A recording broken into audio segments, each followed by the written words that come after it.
Welcome to MacGyver's Workshop, where you never know what we're going to be working on next. If you're not too careful, you just might learn something.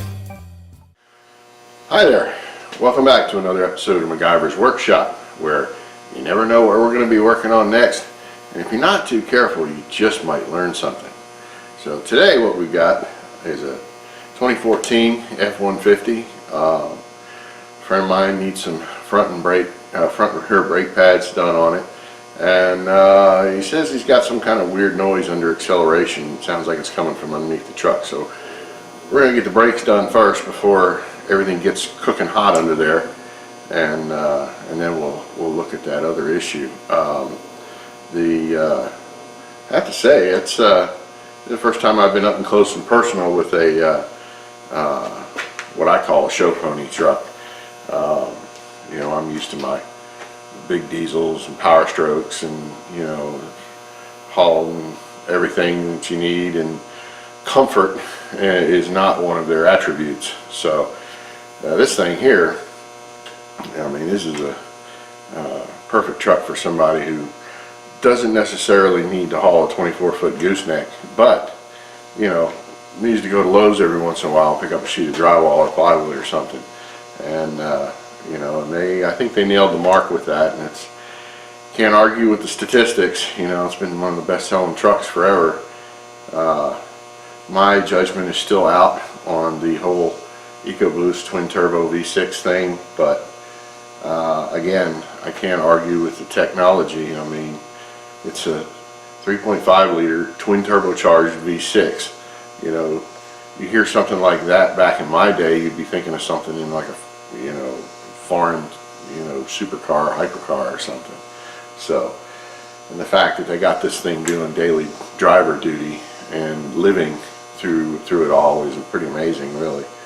And I know people have their opinions and judgments on Fords and the EcoBoost and all that, and but here at MacGyver's Workshop, we don't judge. We'll work on anything. So anyway, as long as you don't eat. But let's get started, shall we? Alright, to start with, I'm going to show you something that you know, most people would overlook, and they don't even give it a second thought. But one thing you want to be careful about is when you take these little plastic covers off. If you're ever driving down the road and you see somebody with a fairly new vehicle and then you see one of these missing, you'll know why after I get done explaining this to you. You got to be careful taking these things off. They're only plastic, and they snap over the lug nuts.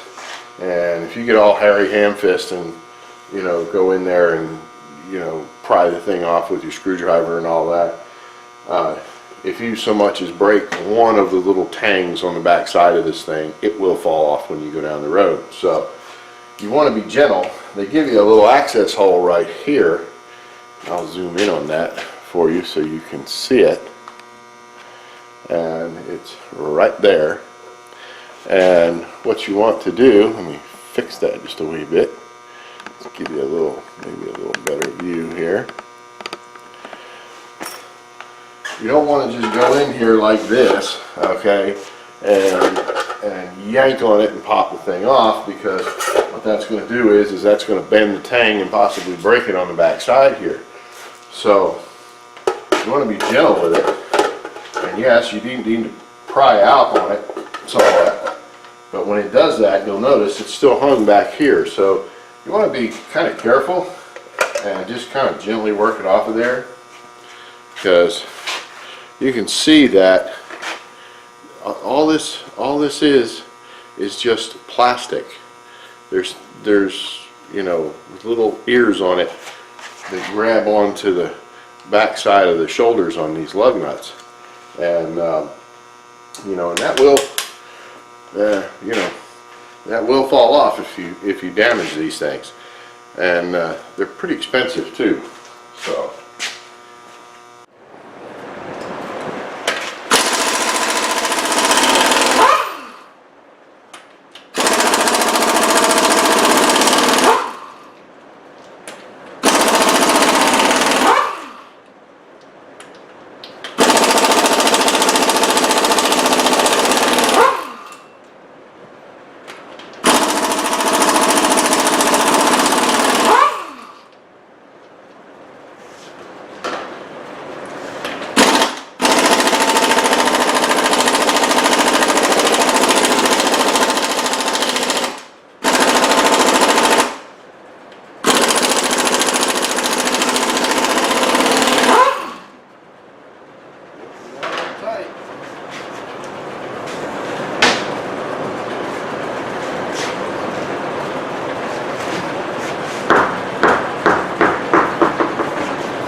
Y'all are just gonna have to forgive me because it's boiling hot today, even it's early in the morning.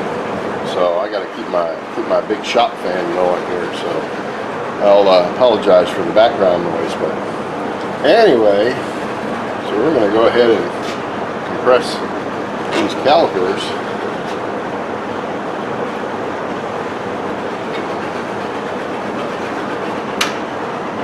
Get pistons pushed back to where we can get our new pads in there. Okay, now, much like in that Hyundai I worked on in the last episode, this has these two floater pins, and then you have these little shoulder bolts here. And likewise, this is a 13 millimeter. I've already busted that one loose. Get this one. They don't have to be tight as the dickens, but they do need to be snug. I'm going to pull these bad boys off here.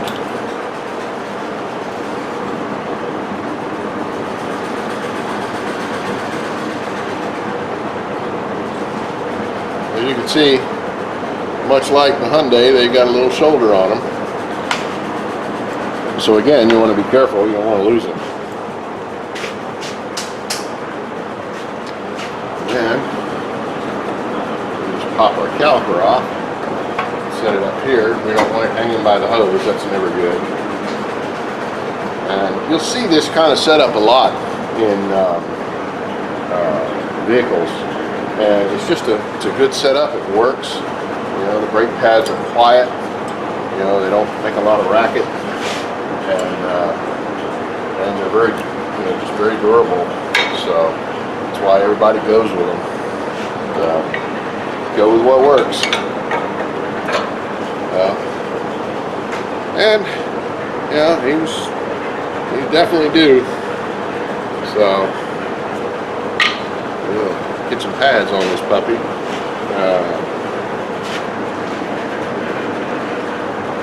I'm debating on whether we're going to need to turn these rotors. They're a little lumpy looking. Alright, so I'm going to go ahead and take these and get them turned. Do that, we're going to have to take this caliper bracket off, which is a 21 millimeter. And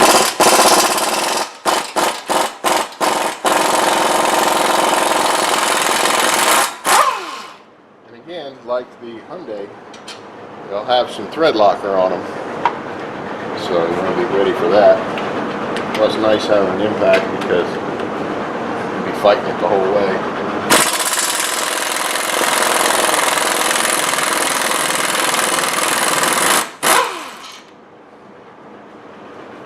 And there we go.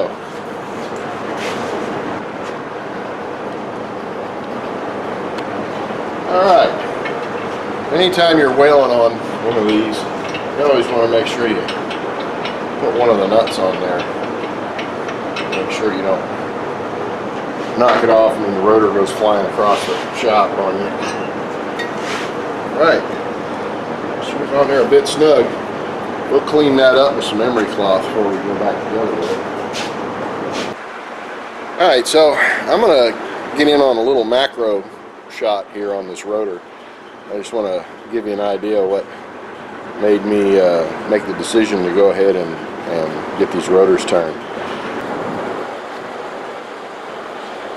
As you can see,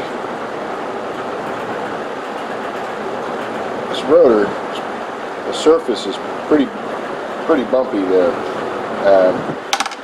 What's going to happen with that is that all of the high spots, they're the only parts of the rotor that will initially contact the brake pad. And what can happen there is that those high spots will concentrate heat, and that can lead to the rotor getting little stress cracks in it and things like that, because you're superheating this little high spot and there's not much going on here in the low spot, and then you get little stress cracks and then all this, that, and the other, and then the brakes start getting noisy, and squealing and all this kind of nonsense. And you know, as much, you know, I love my customers and folks that come to see me, but I'd much rather when they come back to see me the next time it's for something else, not the same thing. So we're gonna just go ahead and get these turned. Yeah, I just wanted to take a moment while I'm in here. This is one of the two turbochargers in here, and you know, me being a relic of the old school, I just can't help but go, oh, he's so cute, that tiny little turbo. Where's its mommy? There it is. Ha ha ha ha. That's its mommy. Alright, I'm going to interject here. I just got back from trying to drop the brake rotors off to get them turned at my usual go-to place, auto parts store. But it's a Sunday, you know, so they have different folks working there. And the important thing to remember always before you go into an auto parts store, and I'm probably sure that I'm repeating something that doesn't necessarily need to be said. There's plenty of jokes out there about the kid asking you if your car is an automatic or a standard when you're asking for a wiper blade, but this kid just blows them all away. I mean, I have to say, this kid had no business being behind that parts counter. He was an absolute moron. And I guess it was more so his attitude than anything. And and I normally tend to keep my cool, but I lost it with this kid. First he was griping. I was dealing with another lady at the parts counter, a nice older lady. I've seen her there before, and she's, you know, she's good people. And he looks over at me while she's looking up, you know, they have to double check the specs on the rotor when you bring them in, despite the fact that it's cast into the rotor itself. You know, it's their process, so I respect that. But he goes, he's not mad. He says, man, I'm gonna be turning rotors all day. You know, I got, you know, I'm the only one here who knows how to turn rotors. There's like 6 people working the counter. There's probably most people I've ever seen working that counter. And I know the manager of that store, and I know that he will have trained everybody to do everything. And this, I couldn't have insulted this kid any better. The look this lady gave this kid, it was hilarious. I mean, looks could kill. He'd have been a dead man. But you know, the bottom line is, anyway. So since she goes to measure these brake rotors, and minimum safe thickness is 32 millimeters, and the tiniest measurement on it was 33 millimeters. And just, I mean, no sooner than she said, okay, we got 33 millimeters here, it looks like. And she went to the lower side just to be safe, and that's fine, I'm okay with that. Oh, I ain't hanging those on that. No, you're not to replace those. And now I'm not an engineer, you know, I don't have any formal training in engineering, but I do know the difference between a millimeter, or a millimeter, and 1/1000th of an inch. Okay, 1/1000th of an inch is, relatively speaking, in Mikey terms, it's like that would be 1/1000th of an inch, and that would be a millimeter. And I can understand, you know, you get sorta-ish close, you know, you're like, piss on it, change them, you know, be done with it. But this kid was acting like, you know, they were just on the bleeding edge, and these rotors were not. I do not agree with this kid. I feel absolutely 100% positive we could have safely turned those rotors, but you get into that discussion, you know, I'm the bad guy because, you know, then maybe I'm thinking it's not safe, but I do know better. I just felt like telling this kid, you know, come back and talk to me when you've got 35 years experience working on this stuff. And when you know what the difference between a millimeter and a thousandth of an inch is. So, all right, so I'm done ranting. But needless to say, the folks here, they're going to buy a pair of rotors, and we're going to put them on there, and it's going to be done. They won't bat an eye about it. They'd rather be safe than sorry, and I'm okay with that. But